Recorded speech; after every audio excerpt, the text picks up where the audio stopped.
대법원 2020년 6월 25일 선고 2015 다 614 1호 판결 사건명 임금 등 판시사항 1. 어떠한 임금이 통상임금에 속하는지 판단하는 기준 및 통상임금의 개념적 징표로서 일률성의 의미. 판결 요지 1.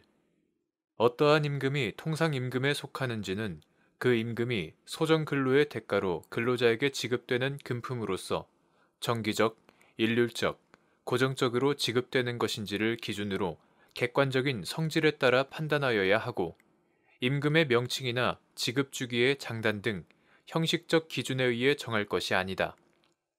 여기서 소정근로의 대가라 함은 근로자가 소정근로시간에 통상적으로 제공하기로 정한 근로에 관하여 사용자와 근로자가 지급하기로 약정한 금품을 말한다. 근로자가 소정근로시간을 초과하여 근로를 제공하거나 근로계약에서 제공하기로 정한 근로 외의 근로를 특별히 제공함으로써 사용자로부터 추가로 지급받는 임금이나 소정근로시간의 근로와는 관련 없이 지급받는 임금은 소정근로의 대가라 할 수 없으므로 통상임금에 속하지 아니한다. 위와 같이 소정근로의 대가가 무엇인지는 근로자와 사용자가 소정근로시간에 통상적으로 제공하기로 정한 근로자의 근로가치를 어떻게 평가하고 그에 대하여 얼마의 금품을 지급하기로 정하였는지를 기준으로 전체적으로 판단하여야 한다. 어떤 임금이 통상임금에 속하기 위해서는 그것이 일률적으로 지급되는 성질을 갖추어야 한다. 일률적으로 지급되는 것에는 모든 근로자에게 지급되는 것뿐만 아니라 일정한 조건 또는 기준에 달한 모든 근로자에게 지급되는 것도 포함된다. 여기서 일정한 조건이란 고정적이고 평균적인 임금을 산출하려는 통상임금의 개념에 비추어 볼 때 고정적인 조건이어야 한다.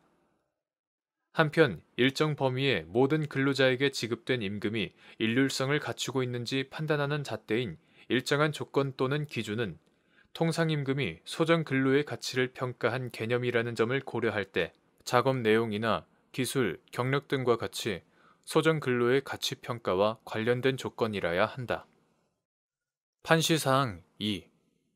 사용자가 일정한 자격을 가진 근로자에게 자격수당 등의 명목으로 지급한 금품이 통상임금에 해당하는지 판단하는 기준. 판결 요지 2. 사용자가 일정한 자격을 가진 근로자에게 자격수당 등의 명목으로 금품을 지급하는 경우에 그러한 자격의 유무 또는 내용이 근로자가 사용자에게 제공하는 소정근로의 질이나 내용에 영향을 미칠 수 있다면 특별한 사정이 없는 한 소정근로의 가치평가와 관련된 일정한 조건이라고 볼 수 있으므로 자격수당 등의 명목으로 지급된 금품은 통상임금에 해당할 수 있다. 판시사항 3.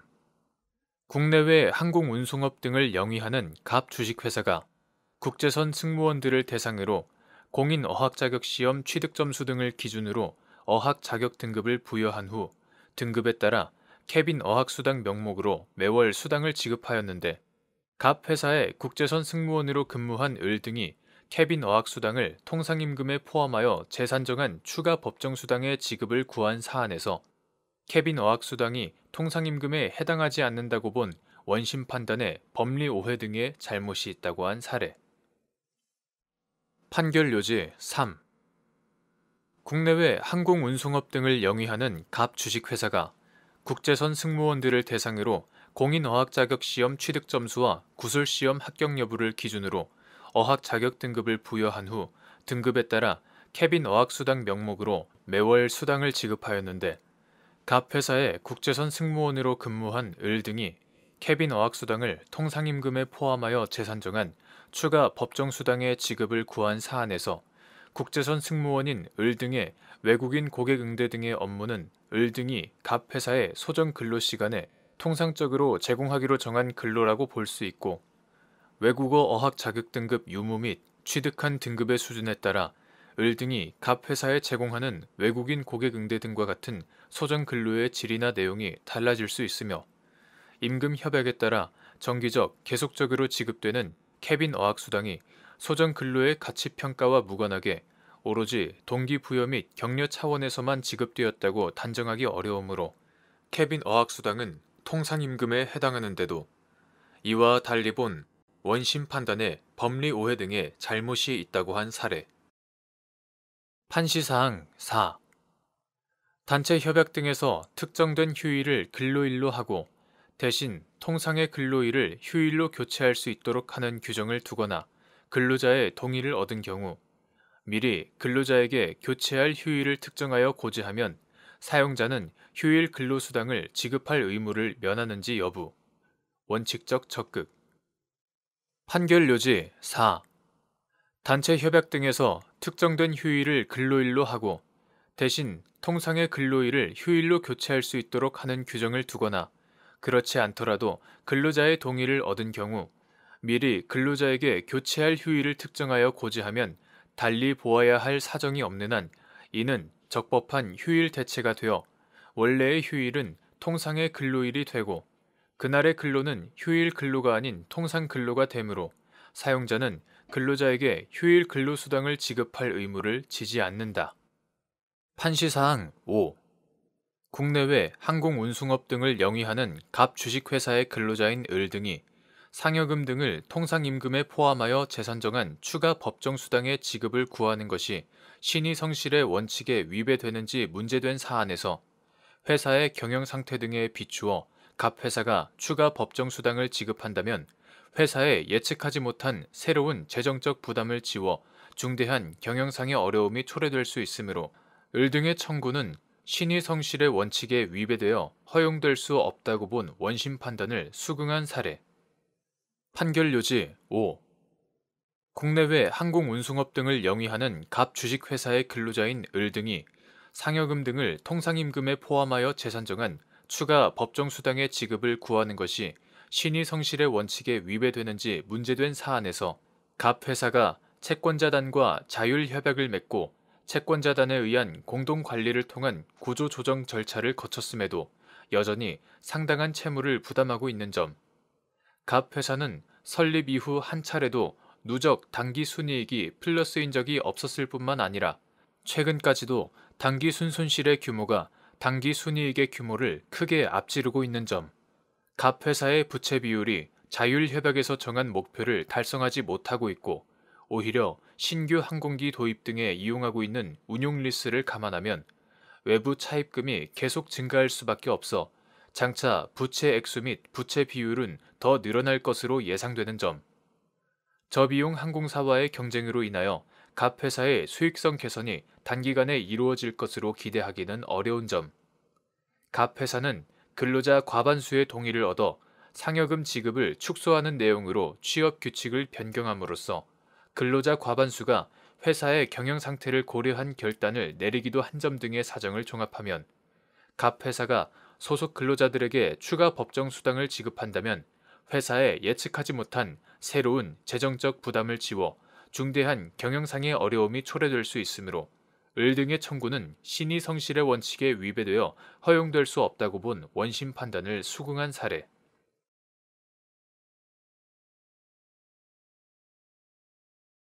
대법원 2020년 6월 25일 선고 2016-3386 판결 사건명 임금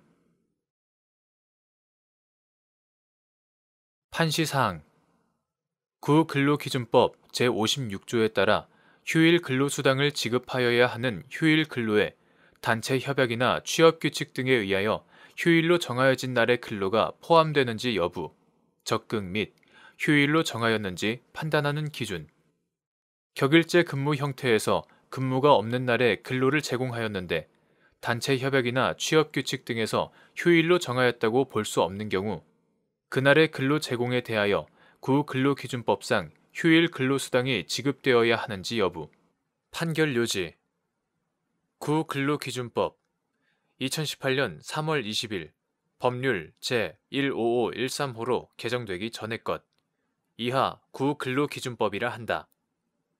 제56조에 따라 휴일 근로수당으로 통상임금의 100분의 50 이상을 가산하여 지급하여야 하는 휴일 근로에는 같은 법 제55조 소정의 주휴일 근로뿐만 아니라 단체 협약이나 취업 규칙 등에 의하여 휴일로 정하여진 날의 근로도 포함된다. 그리고 휴일로 정하였는지는 단체 협약이나 취업 규칙 등에 있는 휴일 관련 규정의 문헌과 그러한 규정을 두게 된 경위, 해당 사업장과 동종업계의 근로시간에 관한 규율 체계와 관행, 근로 제공이 이루어진 경우 실제로 지급된 임금의 명목과 지급 금액, 지급액의 산정 방식 등을 종합적으로 고려하여 판단하여야 한다.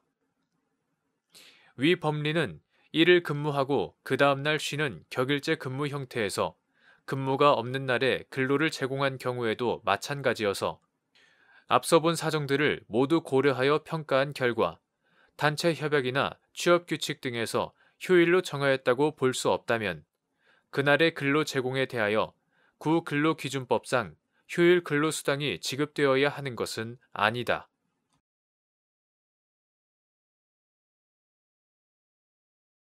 대법원 2020년 6월 25일 선고 2016다 257-572 판결 사건명 부인의소 판시사항 1. 채무자 회생 및 파산에 관한 법률 제100조 제1항 제1호에서 정한 부인의 대상으로 되는 행위인 채무자가 회생 채권자 또는 회생 담보권자를 해하는 것을 알고 한 행위에 이른바 편파 행위도 포함되는지 여부, 적극 및 편파 행위에 대한 고의 부인이 인정되기 위하여 요구되는 주관적 요건의 내용. 판결 요지 1. 채무자 회생 및 파산에 관한 법률 이하 채무자 회생법이라 한다. 제100조 제1항 제1호에서 정한 채무자가 회생 채권자 또는 회생 담보권자를 해하는 것을 알고 한 행위에는 총채권자의 공동담보가 되는 회사의 일반 재산을 절대적으로 감소시키는 이른바 사해 행위뿐만 아니라 특정한 채권자에 대한 변제와 같이 다른 회생 채권자들과의 공평에 반하는 이른바 편파 행위도 포함된다. 위와 같은 고의 부인이 인정되기 위해서는 주관적 요건으로서 회사가 회생 채권자들을 해함을 알 것을 필요로 하는데 특히 편파 행위의 경우에는 채무자 회생법이 정한 부인 대상 행위 유형화의 취지를 몰각시키는 것을 방지하고 거래 안전과의 균형을 도모하기 위해 회생 절차가 개시되는 경우에 적용되는 채권자 평등의 원칙을 회피하기 위하여 특정 채권자에게 변제한다는 인식이 필요하지만 더 나아가 회생 채권자 등에 대한 적극적인 가해의 의사나 의욕까지 필요한 것은 아니다. 판시사항 2. 회생 절차상 부인의 대상이 되는 행위가 다른 회생 채권자 등에게 유해하지만 상당성이 인정되는 경우 채무자 회생 및 파산에 관한 법률 제100조 제1항에서 정한 부인권 행사의 대상이 되는지 여부, 소급, 행위의 상당성이 있는지 판단하는 기준 및 이때 부당성 요건을 흠결하였다는 사정에 대한 주장 증명 책임의 소재, 수익자. 판결 요지 2. 회생 절차상 부인의 대상이 되는 행위가 회생 채권자 등에게 유해하다고 하더라도 행위 당시의 개별적 구체적 사정에 따라서는 당해 행위가 사회적으로 필요하고 상당하였다거나 불가피하였다고 인정되어 회생 채권자 등이 회생회사 재산의 감소나 불공평을 감수하여야 한다고 볼 수 있는 경우가 있을 수 있고 그와 같은 예외적인 경우에는 채권자 평등, 채무자의 보호와 이해관계의 조정이라는 법의 지도 이념이나 정의관념에 비추어 채무자 회생 및 파산에 관한 법률 제100조 제1항에서 정한 부인권 행사의 대상이 될 수 없다고 보아야 한다. 여기에서 행위의 상당성 여부는 행위 당시의 회생회사의 재산 및 영업상태, 행위의 목적, 의도와 동기 등 회생회사의 주관적 상태를 고려함은 물론 변제 행위에 있어서는 변제 자금의 원천, 회생회사와 채권자와의 관계, 채권자가 회생회사와 통모하거나 회생회사에게 변제를 강요하는 등의 영향력을 행사하였는지 여부 등을 기준으로 하여 신의칙과 공평의 이념에 비추어 구체적으로 판단하여야 한다. 그리고 그와 같은 부당성의 요건을 흠결하였다는 사정에 대한 주장 증명 책임은 상대방인 수익자에게 있다. 판시사항 3. 부인의 대상이 되는 행위 당시 수익자가 회생 채권자 등을 해하는 사실을 알지 못하였는지에 대한 증명 책임의 소재. 수익자 부인의 대상이 되는 행위 당시 채무자가 채무 초과 상태에 있어야만 부인권을 행사할 수 있는지 여부. 소극 및 편파 행위 당시 채무자가 채무 초과 상태에 있었는지에 대한 수익자의 인식 여부가 선의 인정의 주된 근거가 될 수 있는지 여부. 소극 판결 요지 3. 채무자가 회생 채권자를 해하는 것을 알고 한 행위로 이익을 받은 자 이하 수익자가 그 행위 당시 회생 채권자 등을 해하는 사실을 알지 못한 경우에는 행위를 부인할 수 없으나 수익자의 악의는 추정되므로 수익자 자신이 선의에 대한 증명 책임을 부담한다. 채무자의 일반 재산의 유지 확보를 주된 목적으로 하는 채권자 취소권의 경우와 달리 이른바 편파 행위까지 규제 대상으로 하는 채무자 회생 및 파산에 관한 법률의 부인권 제도에 있어서는 반드시 해당 행위 당시 부채의 총액이 자산의 총액을 초과하는 상태에 있어야만 부인권을 행사할 수 있다고 볼 필요가 없으므로 편파 행위 당시 채무자가 채무 초과 상태에 있었는지에 대한 수익자의 인식 여부를 선의 인정의 주된 근거로 삼아서는 안 된다.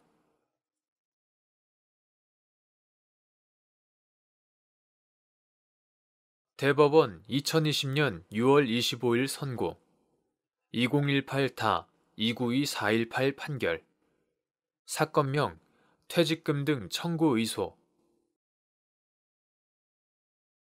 판시사항 1. 근로기준법상 근로자에 해당하는지 판단하는 기준 판결 요지 1. 근로기준법상 근로자에 해당하는지는 계약의 형식이 고용계약인지 위임계약인지보다 근로제공 관계의 실질이 근로제공자가 사업장에서 임금을 목적으로 종속적인 관계에서 사용자에게 근로를 제공하였는지에 따라 판단하여야 한다. 여기에서 종속적인 관계가 있는지는 업무 내용을 사용자가 정하고 취업규칙 또는 복무규정 등의 적용을 받으며 업무 수행 과정에서 사용자가 상당한 지휘 감독을 하는지, 사용자가 근무 시간과 근무 장소를 지정하고 근로 제공자가 이에 구속을 받는지, 근로 제공자가 스스로 비품 원자재나 작업도구 등을 소유하거나 제3자를 고용하여 업무를 대행하게 하는 등 독립하여 자신의 계산으로 사업을 영위할 수 있는지, 근로 제공을 통한 이윤의 창출과 손실의 초래 등 위험을 스스로 안고 있는지, 보수의 성격이 근로 자체의 대상적 성격인지, 기본급이나 고정급이 정하여졌고 근로소득세를 원천 징수하였는지, 그리고 근로 제공 관계의 계속성과 사용자에 대한 전속성의 유무와 정도, 사회보장 제도에 관한 법령에서 근로자로서 지위를 인정받는지 등의 경제적, 사회적 여러 조건을 종합하여 판단하여야 한다. 판시사항 2. 갑등이 채권 추심업체인 을 주식회사와 채권 추심 업무 위탁 계약을 체결하고 채권 추심원으로 근무하면서 다른 근무처에서 겸직을 하였는데 갑등이 을 회사 외에 다른 근무처에서 얻은 소득이 같은 기간 을 회사로부터 얻은 소득과 비교하여 50% 이상의 비중을 차지하는 기간에도 갑등을 을 회사의 근로자로 볼 수 있는지 문제된 사안에서 위 기간에도 여전히 갑등을 을 회사의 근로자로 봄이 타당하다고 한 사례. 판결 요지 2. 갑등이 채권 추심업체인 을 주식회사와 채권 추심 업무 위탁 계약을 체결하고 채권 추심원으로 근무하면서 다른 근무처에서 겸직을 하였는데 갑등이 을 회사 외에 다른 근무처에서 얻은 소득이 같은 기간 을 회사로부터 얻은 소득과 비교하여 50% 이상의 비중을 차지하는 기간에도 갑등을 을 회사의 근로자로 볼 수 있는지 문제된 사안에서 갑등이 을 회사 외에 다른 근무처에서 상당한 소득을 올렸다는 사정은 근로 제공 관계의 실질을 파악할 때 고려할 여러 사정 중 일부에 불과하므로 갑등이 을 회사 외에 다른 근무처에서 얻은 소득이 같은 기간 을 회사로부터 얻은 소득과 비교하여 50% 이상의 비중을 차지하는지 여부를 근로 제공 관계의 실질을 판단할 때 이리적 기준으로 삼을 합리적 이유를 찾기 어렵고, 위 기간 동안 갑 등의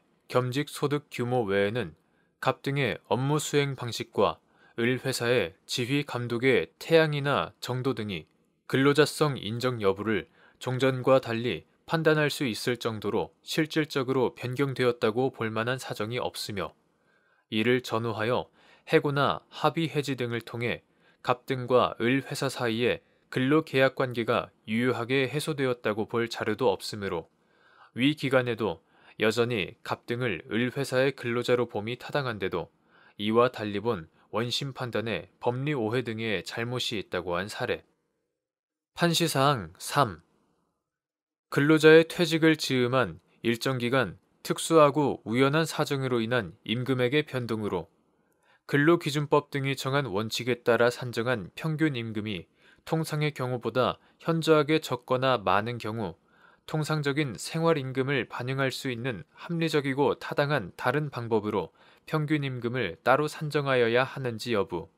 적극. 판결요지 3.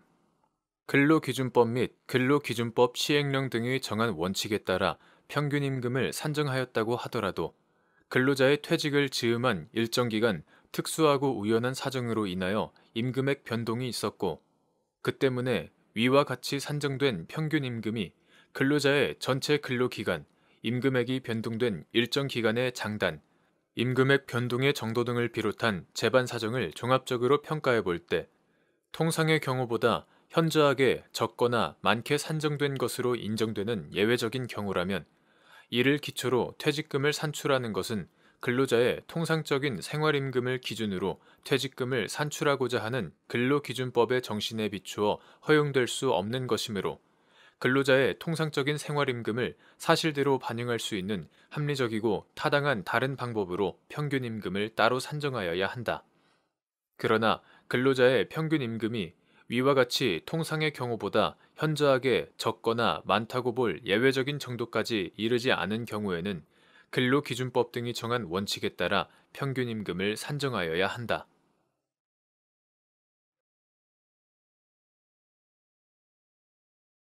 대법원 2020년 6월 25일 선고 2019-246399 판결 사건명 청구 2위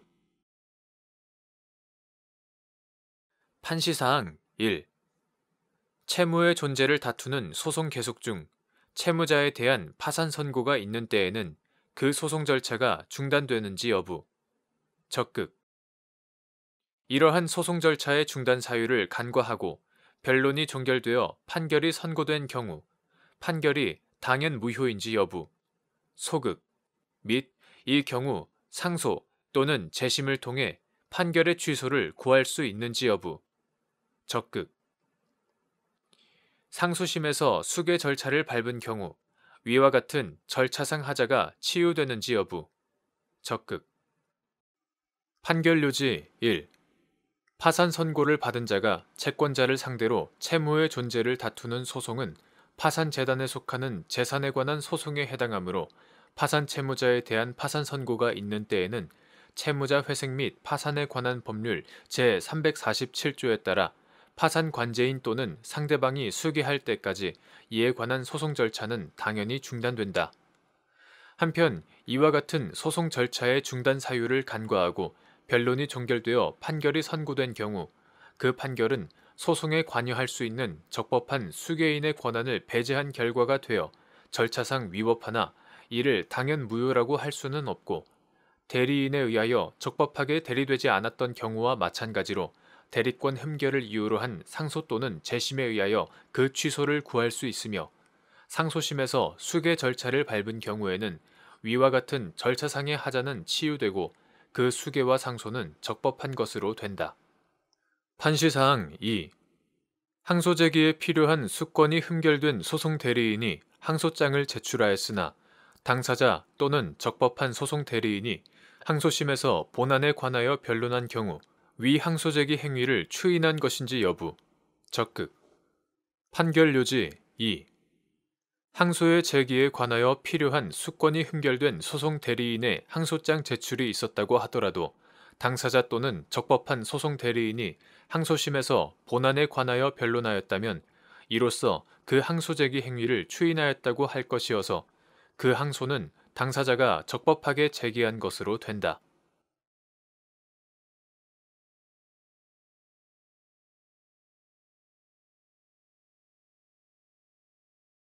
대법원 2020년 6월 25일 선고 2019다 292026, 292033, 292040 판결 사건명 채무 부존재 확인 손해배상 판시사항 1. 환경오염 또는 환경훼손으로 피해가 발생한 경우 원인자가 환경정책기본법 제44조 제1항에 따라 귀책 사유가 없더라도 피해를 배상하여야 하는지 여부, 적극 및 공해로 손해배상을 청구하는 소송에서 인과관계에 관한 증명책임의 분배. 판결 요지 1. 환경정책기본법 제44조 제1항은 환경오염의 피해에 대한 무과실 책임이라는 제목으로 환경오염 또는 환경훼손으로 피해가 발생한 경우에는 해당 환경오염 또는 환경훼손의 원인자가 그 피해를 배상하여야 한다라고 정하고 있다. 이는 민법의 불법행위 규정에 대한 특별 규정으로서 환경오염 또는 환경훼손의 피해자가 원인자에게 손해배상을 청구할 수 있는 근거 규정이다. 따라서 환경오염 또는 환경훼손으로 피해가 발생한 때에는 원인자는 환경정책기본법 제44조 제1항에 따라 귀책 사유가 없더라도 피해를 배상하여야 한다. 일반적으로 불법 행위로 인한 손해배상 청구 사건에서 가해자의 가해 행위, 피해자의 손해 발생, 가해 행위와 피해자의 손해 발생 사이의 인과관계에 관한 증명 책임은 청구자인 피해자가 부담한다. 다만 대기오염이나 수질오염 등에 의한 공해로 손해배상을 청구하는 소송에서 피해자에게 사실적인 인과관계의 존재에 관하여 과학적으로 엄밀한 증명을 요구하는 것은 공해로 인한 사법적 구제를 사실상 거부하는 결과가 될 수 있다. 반면에 기술적, 경제적으로 피해자보다 가해자에 의한 원인 조사가 훨씬 용이한 경우가 많을 뿐만 아니라 가해자는 손해 발생의 원인을 은폐할 염려가 있기 때문에 가해자가 어떤 유해한 원인 물질을 배출하고 그것이 피해 물건에 도달하여 손해가 발생하였다면 가해자 측에서 그것이 무해하다는 것을 증명하지 못하는 한 가해 행위와 피해자의 손해 발생 사이의 인과관계를 인정할 수 있다. 그러나 이 경우에 적어도 가해자가 어떤 유해한 원인 물질을 배출한 사실, 유해의 정도가 사회통념상 참을 한도를 넘는다는 사실, 그것이 피해 물건에 도달한 사실, 그 후 피해자에게 손해가 발생한 사실에 관한 증명 책임은 피해자가 여전히 부담한다. 판시사항 2. 감정인의 감정 결과의 증명력 및 불법 행위로 인한 손해배상 청구 사건에서 책임 감경 사유에 관한 사실 인정이나 비율을 정하는 것이 사실심의 전권 사항인지 여부, 원칙적 적극. 판결 요지 2. 감정인의 감정 결과는 감정 방법 등이 경험칙에 반하거나 합리성이 없는 등 현저한 잘못이 없는 한 이를 존중하여야 한다. 가해 행위와 피해자 측의 요인이 경합하여 손해가 발생하거나 확대된 경우 피해자 측의 귀책 사유와 무관한 것이라고 할지라도 가해자에게 손해의 전부를 배상시키는 것이 공평의 이념에 반하는 경우에는 법원은 배상액을 정하면서 과실상계의 법리를 유추 적용하여 손해의 발생이나 확대에 기여한 피해자 측의 요인을 참작할 수 있다. 불법 행위로 인한 손해배상 청구 사건에서 책임 감경 사유에 관한 사실 인정이나 비율을 정하는 것은 그것이 형평의 원칙에 비추어 현저히 불합리하다고 인정되지 않는 한 사실심의 전권 사항에 속한다. 판시사항 3. 소송 대리인이 상소 제기에 관한 특별한 권한을 따로 받은 경우 소송 대리인이 상소장에 인지를 붙이지 않은 흠을 보정할 수 있는지 여부, 원칙적 적극 및 이때 원심 재판장이 소송 대리인에게 인지의 보정을 명할 수 있는지 여부, 원칙적 적극. 판결 요지 3. 소송 대리권의 범위는 원칙적으로 해당 심급에 한정되지만 소송 대리인이 상소 제기에 관한 특별한 권한을 따로 받았다면 특별한 사정이 없는 한 상소장을 제출할 권한과 의무가 있으므로 상소장에 인지를 붙이지 않은 흠이 있다면 소송 대리인은 이를 보정할 수 있고 원심 재판장도 소송 대리인에게 인지의 보정을 명할 수 있다. 판시사항 4. 경마공원 인근에서 화훼농원을 운영하는 갑등이 한국마사회가 경마공원을 운영하면서 경주로 모래의 결빙을 방지하기 위하여 살포한 소금이 지하수를 통해 농원으로 유입되어 갑등이 재배하던 분재와 화훼 등이 고사하였다고 주장하며 한국마사회를 상대로 손해배상을 구한 사안에서 환경정책기본법 제44조 제1항에 따라 한국마사회의 손해배상 책임이 인정된다고 한 사례. 판결요지 4.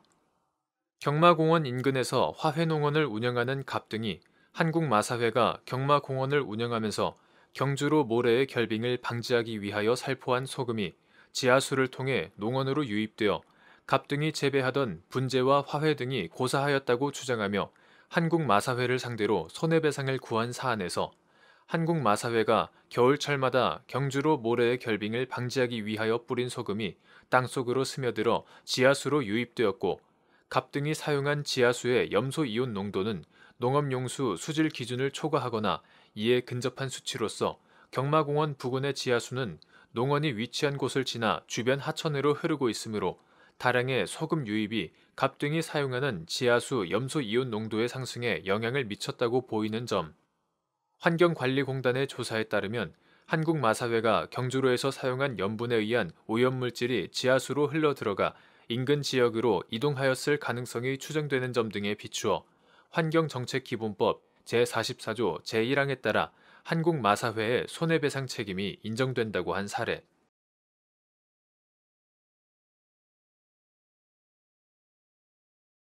대법원 2020년 6월 25일 선고 2020-207864 판결. 사건명 퇴직금. 판시사항 1. 근로기준법상 근로자에 해당하는지 판단하는 기준. 판결요지 1.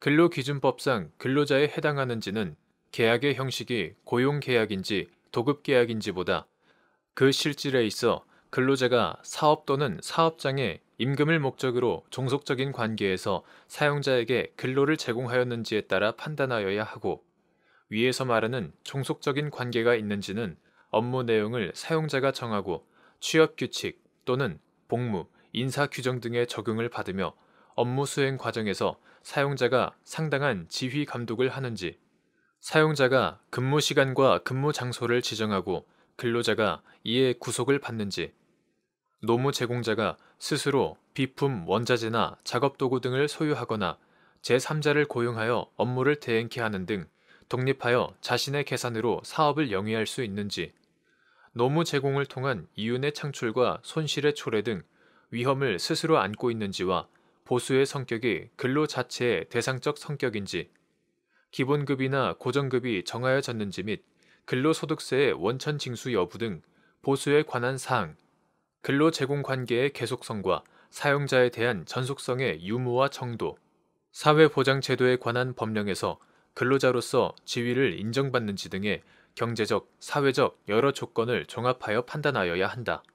한편 근로자성이 다투어지는 개별 사건에서 근로자에 해당하는지 여부는 개별 근무지에서의 업무 형태 등 구체적인 사실관계 및 증명의 정도에 따라 달라질 수밖에 없다.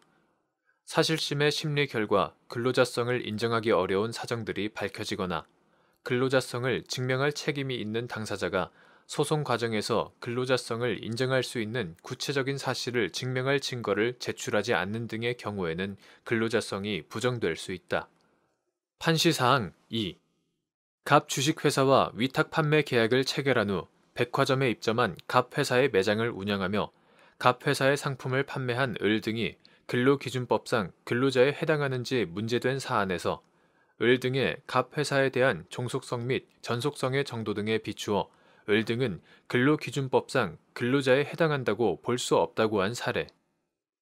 판결요지 2. 갑 주식회사와 위탁 판매 계약을 체결한 후 백화점에 입점한 갑 회사의 매장을 운영하며 갑 회사의 상품을 판매한 을 등이 근로기준법상 근로자에 해당하는지 문제된 사안에서 갑 회사가 상품의 종류와 수량을 결정하고 을 등은 원칙적으로 갑 회사로부터 공급받은 상품만을 계약된 장소에서 갑 회사가 정한 금액으로 판매하여야 하는 등 을 등이 갑 회사와 체결한 위탁 판매 계약서에는 근로자성을 긍정할 수 있는 요소들이 있으나 이는 갑 회사에 의해 독립적인 개인 사업자인 대리점주에게도 유사하게 시행되었으므로 을 등이 근로자에 해당하는지 여부를 가리는 중요한 사항이라고 볼 수 없는 점. 갑 회사가 을 등의 근태 관리를 하지 않고 을 등이 판매원으로 하여금 일정 정도 자신을 대체하여 근무하게 할 수 있는 등 을 등의 갑 회사에 대한 종속성 및 전속성의 정도가 약한 점. 을 등은 판매 실적에 따라 상한 또는 하한이 없는 수수료를 지급받아 판매원의 급여, 일부 매장 운영 비용을 지출하여야 하므로 일정 정도 자신의 계산으로 사업을 영위하였다고 보아야 하고 위 수수료를 근로 자체의 대상적 성격으로 보기 어려운 점 등에 비추어 을 등이 임금을 목적으로 종속적인 관계에서 갑 회사에 근로를 제공한 근로기준법상 근로자에 해당한다고 볼 수 없다고 한 사례.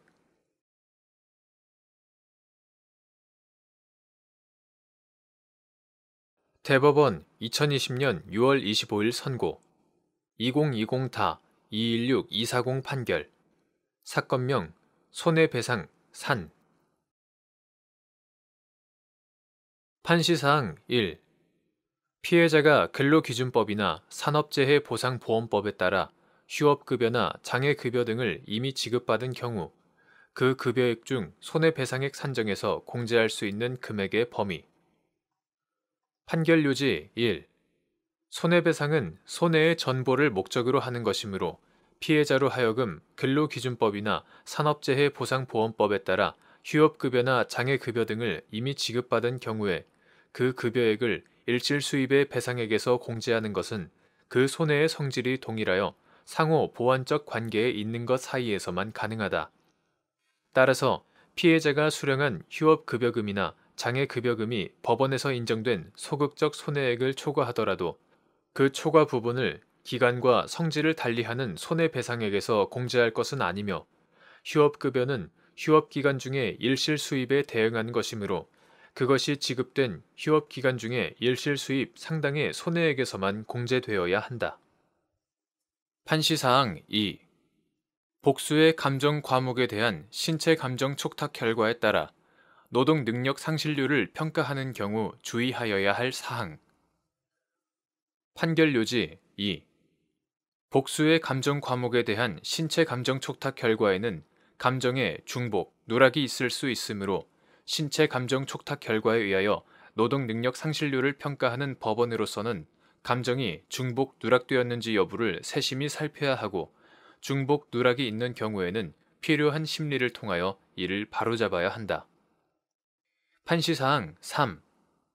갑이 을에게 고용되어 을이 병 주식회사로부터 하도급을 받은 공사를 수행하던 중 머리 부분을 크게 다치는 사고가 발생하자 갑과 그의 배우자 정이 병 회사를 상대로 민법 제757조에 따른 손해배상을 구하였는데 갑의 노동능력 상실률을 평가하기 위하여 복수의 감정 과목에 대한 신체 감정이 이루어진 사안에서 재반 사정상 위 각 신체 감정이 중복 감정일 여지가 있음에도 감정 보완이나 추가 사실 조회 등에 나아가지 아니한 채 위 각 감정이 중복 감정이 아니라는 전제하에 중복 장애율로 노동능력 상실률을 인정한 원심 판단에는 심리 미진 등 잘못이 있다고 한 사례. 판결 요지 3. 갑이 을에게 고용되어 을이 병 주식회사로부터 하도급을 받은 공사를 수행하던 중 머리 부분을 크게 다치는 사고가 발생하자 갑과 그의 배우자 정이 병 회사를 상대로 민법 제757조에 따른 손해배상을 구하였는데 갑의 노동능력 상실률을 평가하기 위하여 복수의 감정 과목에 대한 신체 감정이 이루어진 사안에서 갑의 후유 장애로 신경외과의 신체 감정서는 두통 및 기억력 장애를, 정신건강의학과의 신체 감정서는 기억력 저하, 실행기능 저하 등의 인지기능 장애를, 신경과의 신체 감정서는 무의욕, 실행 기능 저하, 성격 변화 등을 들고 있는데, 이는 사고로 갑에게 생긴 상이한 신체 부위의 장애에 대한 감정이 아니라 모두 갑이 입은 두부 손상으로 인한 인지 기능 장애, 인격 장애 등의 정신 장애를 대상으로 한 감정으로 보이는 점 등 재반 사정에 비추어 보면 위 신체 감정이 중복 감정일 여지가 있어 감정 보완이나 추가 사실 조회 등을 통해 감정이 중복되는지 세심히 살핀 다음 중복이 있는 경우 이를 바로잡아 적정한 노동 능력 상실률을 인정하였어야 하는데도 이에 이르지 않은 채 위 감정이 중복 감정이 아니라는 전제하에 중복 장애율로 노동 능력 상실률을 인정한 원심 판단에는 심리 미진 등 잘못이 있다고 한 사례.